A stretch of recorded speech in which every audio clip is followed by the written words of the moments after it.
This is a house that Jack built, y'all. Remember this house. This was the land that he worked by hand. It was the dream of an upright man. There was a room that was filled with love. I'm Amy Griffiths, and you're listening to Island Life on Manx Radio. On this episode, I wanted to take a look at the Isle of Man's planning legislation. Now, please don't switch off. I know that on the surface it can seem like quite a dry subject, but our planning laws shape the way our island looks, how it functions, and also gives a fairly good indication about what's most important to people here at that moment in time, whether that be housing, developing brownfield sites, investing in and protecting our heritage, etc., etc. Now, the main reason I wanted to look into this topic in more detail is because of the number of high-profile news stories we've had in recent years regarding decisions made by the planning team which has been put into the spotlight. In the last 12 months alone, we've seen multi-million-pound proposals to develop the old nuisance building come crashing down, housing estate after housing estate be approved, and I'm sure we all remember the elm trees fiasco from way back in 2021. And even when projects are supported by the planning team, it's not always smooth sailing. One example of that is the £40 million Selby Riverside scheme. Its developers, Blythe Church Investment Holdings Limited, are hoping to build 200 homes at Ballacring in the north of the island, in an attempt to help with the ongoing housing shortage here. But there had been concerns that the estate would impact the salt marshes at the Pool Dewey Nature Reserve, as well as potentially flooding issues. Plans had to be submitted and resubmitted a number of times, various public meetings held, and back and forths with numerous stakeholders for months.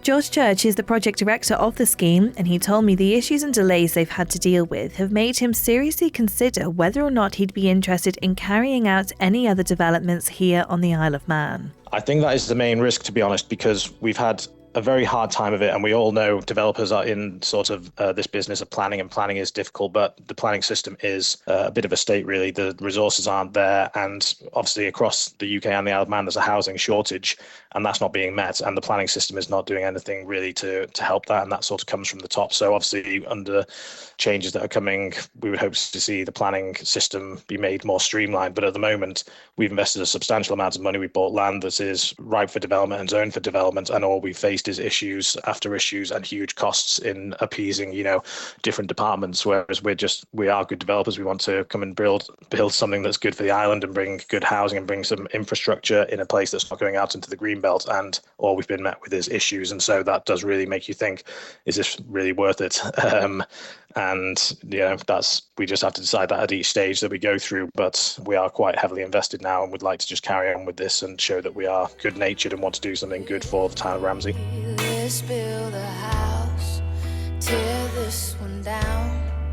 Might take a while, but it'll be ours. For a government that's trying to attract 15,000 more people to live here and encourage more businesses to consider basing themselves here in the hope of diversifying the economy, it's not exactly the best advert. So what is being done to try and tackle some of the roadblocks for those hoping to invest massive sums of money on the island to try and make it better? And more importantly, should we be making it easier, or is it right that there are rigid hoops that need to be jumped through? We'll get to that shortly, but first I wanted to get an insider's perspective on how the planning committee itself functions. Oncan MHK Rob Callister is currently chairman of the planning committee, and he's been telling Christian Jones what the role of it actually is. The planning committee is there to consider applications. The Isle of Man submit around about 1,400 applications every year. Around 20% of those applications are considered by the committee. The committee structure is 7 members. One of those members is the political member, and that is the chair, and currently that position is held by myself. The other 6 members are lay members, and they have a term of 5 years on the board. And you mentioned that it's about 20% of the applications that ends up in front of the planning committee.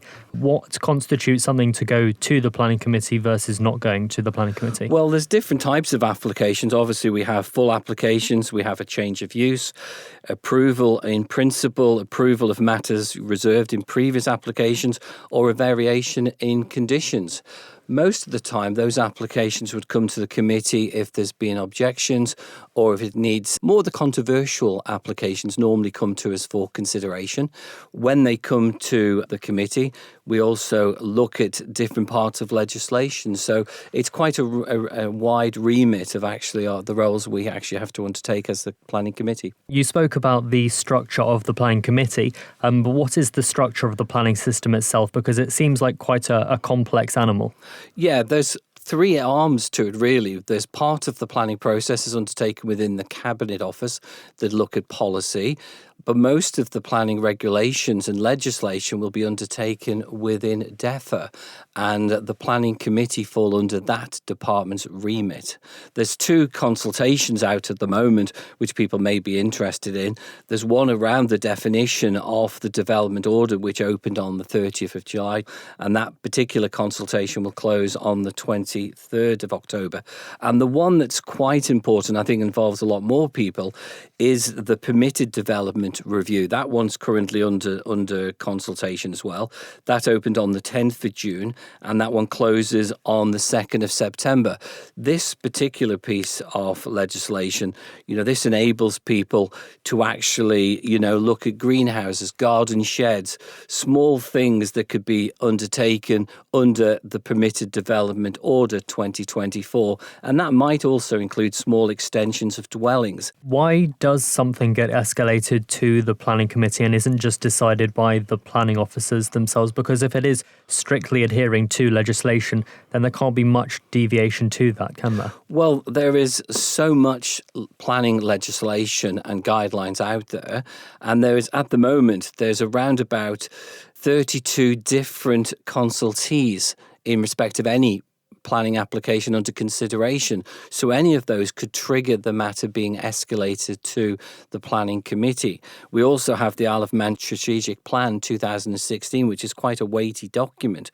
But that also, talks about the environment policy on the Isle of Man. That talks about the housing policy. In addition to all that, we also have the Town and Country Planning Act 1999 and 2019, and the Building Control Act 1991. So there's various reasons why an application will be escalated to the planning committee. But when it comes to the planning committee, we have to give each application full consideration any objections, but also considering the wider sort of impact that application will have on the Isle of Man going into the future. Do you find it difficult to navigate that legislation, or is it fairly easy to check those tick boxes and know if something complies or not? No, as a member of the planning committee, what normally happens is we would get a planning pack around 5 days before a sitting.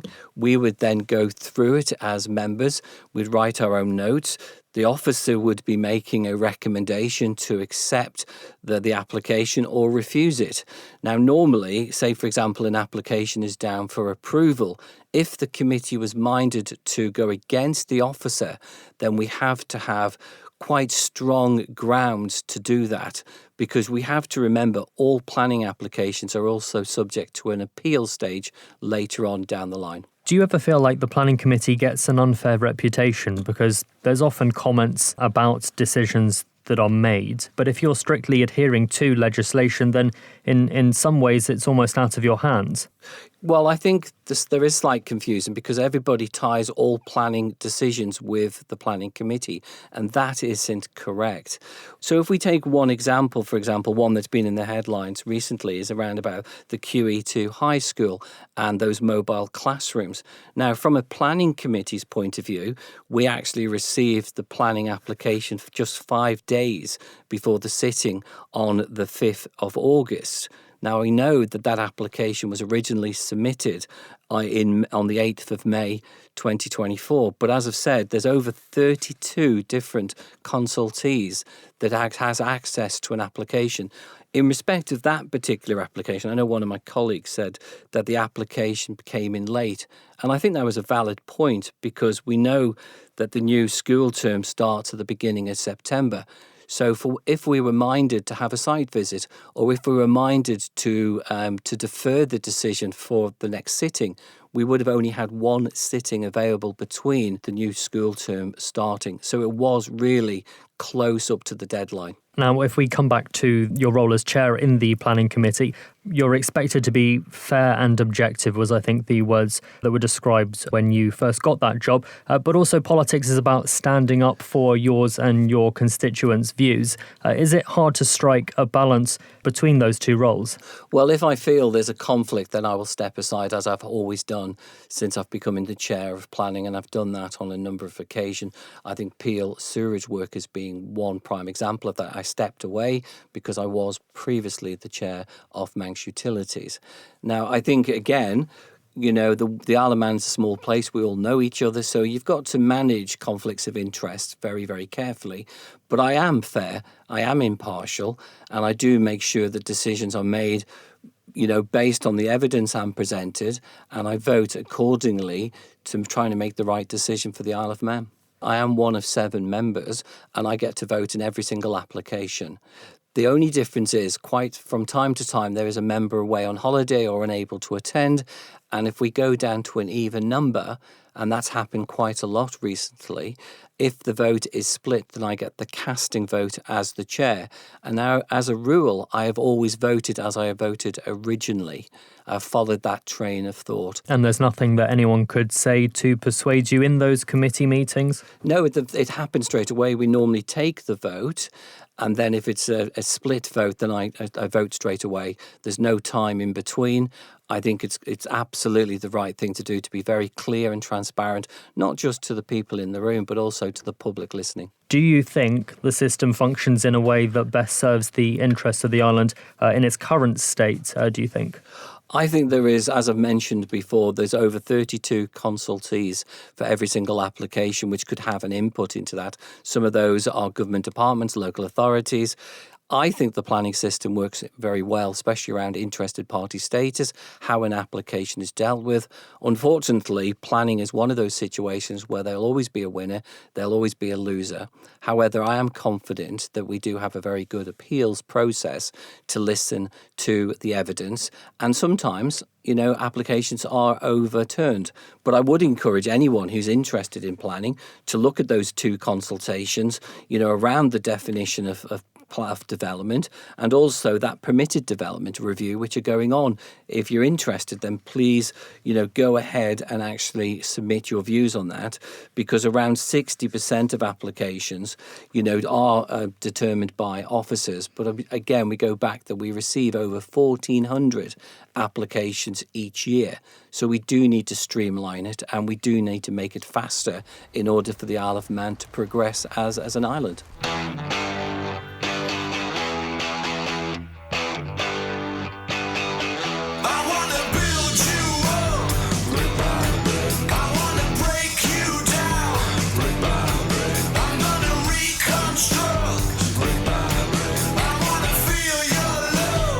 You're listening to Island Life on Manx Radio, where we're examining how the island's planning system works and whether it's currently fit for purpose. And someone who'd hopefully know a fair bit about that is the Minister of Environment, Food and Agriculture, which oversees planning. Claire Barber's been telling me whether or not she believes the planning system should be simplified. What is important is you do need to cover everything. And I think we've found where there's any ambiguity, actually we end up taking a lot of planning officer time while they then determine whether or not something is okay or isn't okay, or whether even it's subject to planning permission. And, in the broadest sense, then actually, if you're changing like for like, those are things that we want to make it easier for people to do. There are some circumstances where something is a registered building or in a conservation area where actually a material change to the colour or the style of the door or the windows actually can really impact how the street scene looks. And for those ones, I think it is right that there is a need to refer into the planning process. But broadly, we're not looking to make people's lives difficult. What we're trying to do is make sure that, in 20 years, when people look at our street scenes, they think it makes sense. So it really is trying to strike a balance. And going back to the government strategies at the moment and some of the aims that they're working towards, there are some real big picture ones like wanting to build 1,000 new homes, develop more brownfield sites.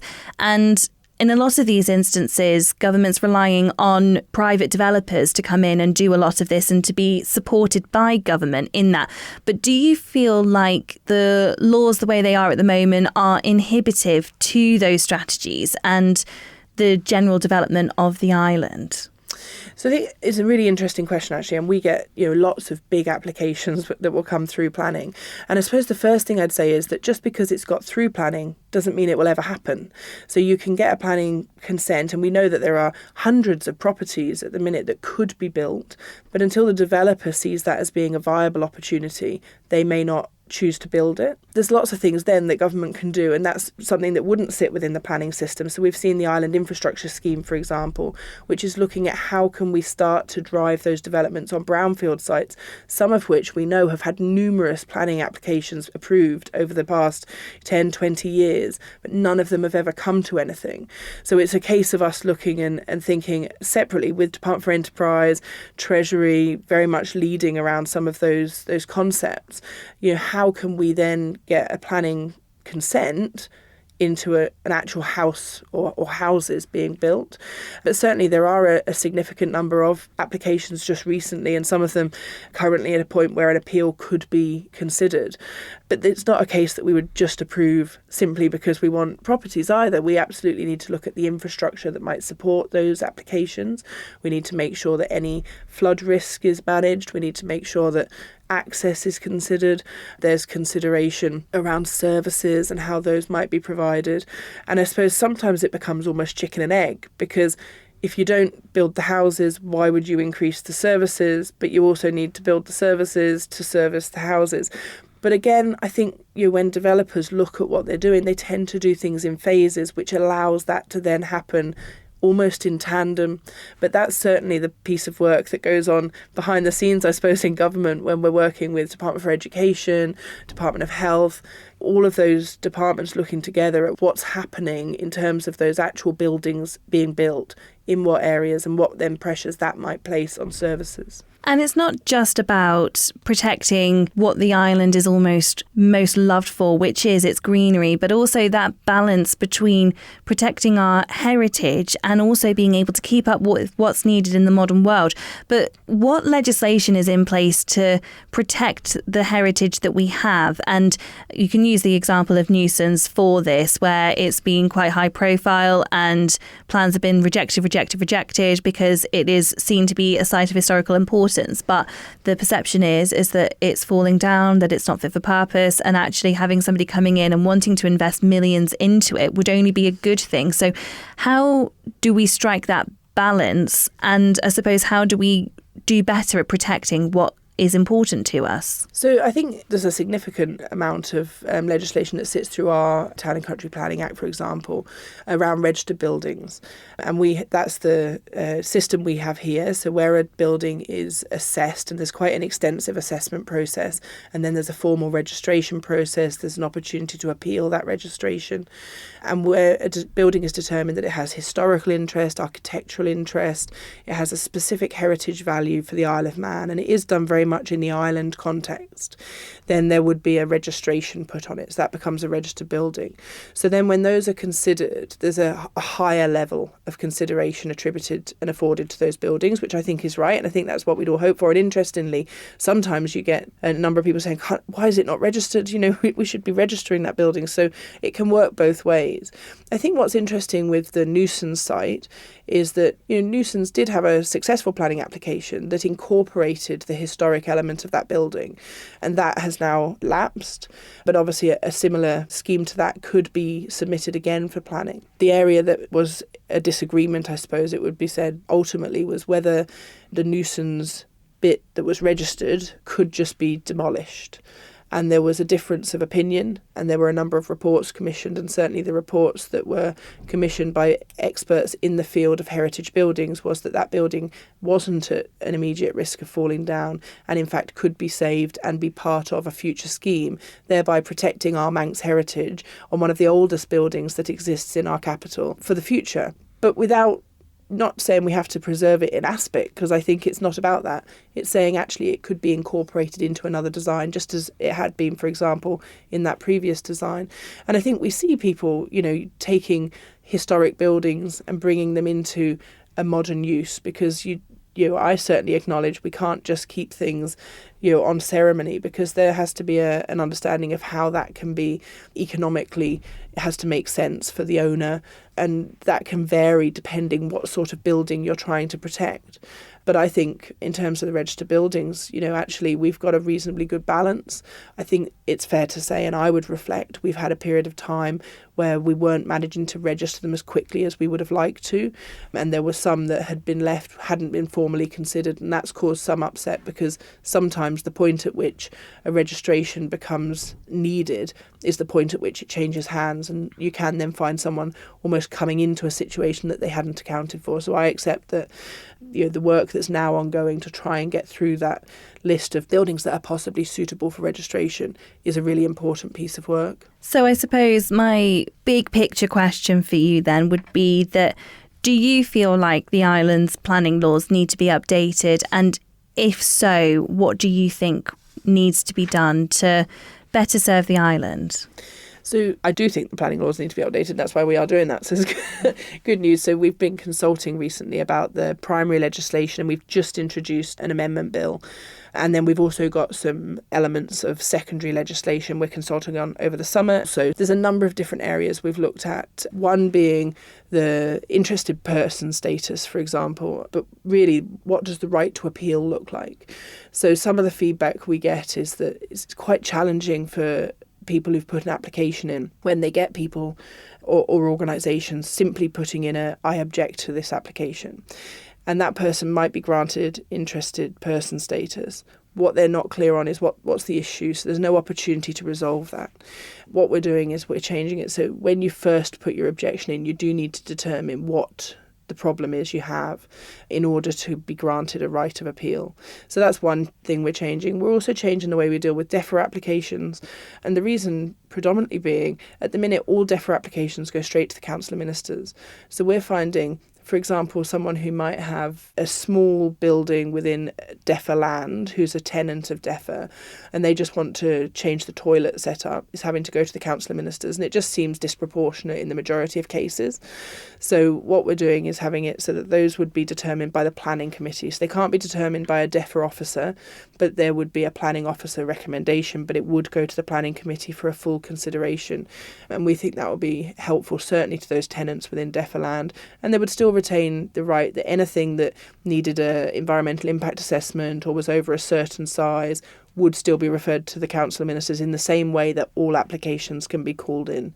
So that's another piece that we're changing. We're also putting in some of the provisions around climate change and some of the elements that will need to be changed as a result of the Climate Change Act. So we're just putting that in a way that we think will be easier to manage, but really copying what's already provided for in the Climate Change Act but hasn't yet been switched on, for want of a better word. And we're also changing that development definition and also some of the definitions around demolition, but then also moving in the secondary legislation to permitting some of the elements of development, the ones that we're going to be adding into the definition. So it's a slightly backwards way, but it's the only way we can allow the permission is for it to have been determined as being development. And as I said, there will be some changes around registered buildings, but not significant changes, just process-driven changes. So there's a number of things we are looking at already, and those will be debated in the House of Keys in October. And are you hopeful that they're going to make a difference to the perception the island has around its planning laws? So I hope so in some cases. And one of the, what seems like such a minor change is at the minute, if you get a planning application approved, you have to wait 21 days for there to be consideration that there might be an appeal. That's even if no one objected. So we're making a change that if no one objects, then the person who made the application can actually just proceed with doing their building straight away, because the only person who would be eligible to object would be them, and it seems obtuse that they might object against their own approved application. So there's some little things like that we are changing that we think will have a material difference, in terms of people out there. The other thing we're changing is where someone has an application that is unsuccessful, rather than necessarily choosing to go to an appeal, we're giving them the option for the first 6 months after that has been rejected to actually resubmit the application with any necessary amendments for free. And then for the following 6 months, it would be at half price. At the minute, we do it at a half price for the 12 months. But we think actually the appeals process can be quite onerous. It can be quite stressful. It's very formal. It can go on for a long time. And sometimes once you've been through the process, you've read the reports, you can see the things you need to change to actually get something approved. So we're seeking to make a change in that regard to allow people bring it back for free. The officers can spend the time going back through it and making sure that the elements that are concerned are addressed if that's possible, and then it would be reconsidered in the normal manner. So it still has to go through the full process. This isn't a way of jumping the system. The process remains. What we're seeking to do is just make that a little bit easier for people to navigate. And then the other thing that I really hope will make a difference, and all of this is wrapped up in a huge amount of brilliant work that's been happening with the Built Environment Reform Programme. You know, there were challenges people had, and all of that's wrapped up with us having brought in extra resource within the planning team. And I think that's, you know, really important. We know there have been cases where, because of all these big applications, for example, that have started to come through the planning committee recently and people are seeing, they've taken an inordinate amount of time in terms of officer time, liaising with other stakeholders, making sure we've got the right feedback from the roads team, making sure we've got the right feedback from the flooding team. All of that information has to be considered and managed, but we've already put extra officers into the team just to try and help move things through, in acknowledgement that sometimes things haven't been as quick as they should be. Claire Barber, DEFRA Minister there. So there is legislation going through the Tynwald process as we speak, hoping to simplify some parts of the planning process. The question is, though, will those changes be enough to attract the investment government believes the island needs? Only time will tell.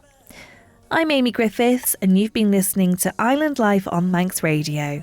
You can listen back to this programme at manxradio.com or by subscribing to Manx Radio podcasts using your usual podcast provider.